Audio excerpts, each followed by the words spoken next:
1973 সালের আইনের আওতায় গঠিত ট্রাইব্যুনাল ছিল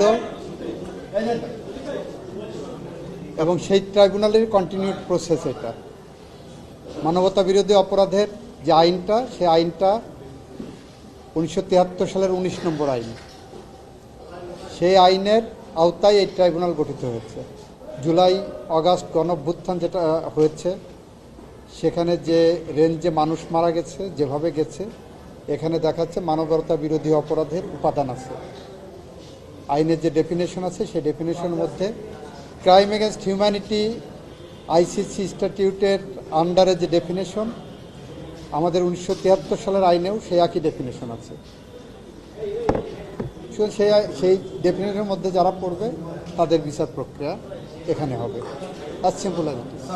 এই সরকার তো বলেছেন, আমিও আশাবাদী আপনাদের মতো, সরকার বলেছেন যে এটা আন্তর্জাতিক মানদণ্ডে পরীক্ষিত একটি বিচার হবে। এখানে বিতর্কের কোনো জায়গা আমরা রাখতে চাই না বলেই আইনের সংশোধন করা হয়েছে।